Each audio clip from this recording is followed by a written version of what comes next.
Ready? Yeah. There you go.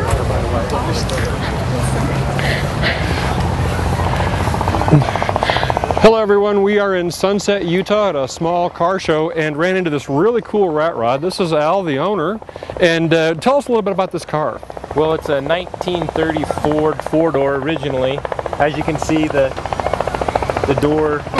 back door was welded closed. The cab came out of an old farm field in Idaho. It was traded for a case of beer. And then, okay. And then it was welded together, all new floor put in it. It wasn't really salvageable from the back, so we had to weld the back door. The back door was welded closed. It has a 1953 Pontiac straight 8 and an old 53 hydromatic tranny in it. Okay, so this is a straight 8 engine, but you've got 7 carburetors. Did you lose one, or what happened? Yeah, we lost one. No, it's just to throw you off. Only 2 are functioning. It would be way too hard to tune 7 carbs for an 8-cylinder. Okay, so you've got 2 carbs here that are actually running, and the rest are just for show. Yep. Yep. Just so are they blocked off? Yeah, they're blocked off in the manifold. So 2 are only intake as well as fuel. So. Okay, so you've got a really big motor in a relatively small car. There's no way that you're going to get a radiator in there big enough to cool the car. What's up with that? So as you can see, there's no radiator under there. It was relocated to the back of the car. And it's all louvered. The back is louvered. It's an electric fan.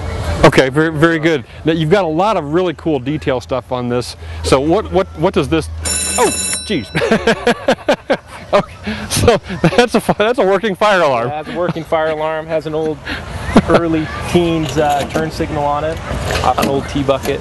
And what did that come out of? I think it was an early Dodge bucket style car. I'm not sure the model of it. Very cool. Now you've done a lot of stuff with the interior. How much of this work did you do yourself? Most of it I didn't do. A guy down in Salt Lake did most of it. I redid most of the license plate work on the interior. I built the top for it. I repainted a lot of the car. I did a lot of work to it, but he did the most of the mock-up and built most of the car. Okay, so I'm seeing a lot of neat stuff. You've got a wrench welded on. Is this your door handle? Yeah, that's to open the door. Okay, all right. And then tell me about the gauges inside. I don't see a whole lot. So the gauges aren't really inside. The oil pressure is out here on one of the carb intakes. This is the oil pressure. Okay. An old push rod.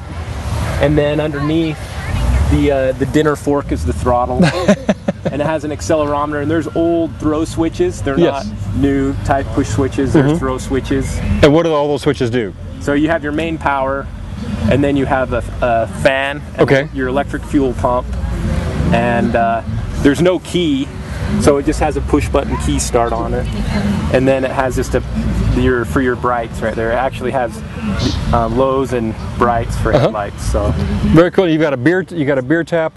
What does that lever do? That's the beer tap shifter. Okay, that's the shift lever. Okay. Yeah, that's the shift lever, and then there's a sticker on that plate right there just to remind anybody that's driving it. I let people drive it. It's not like I don't care. I care about the car, but it's a fun thing. Right. This old hydromatic tranny doesn't have a park.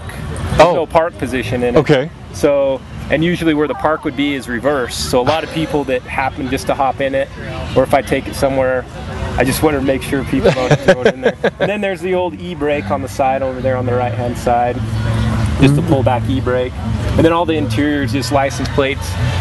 Got most of them from yard sales off Craigslist and DI type stuff.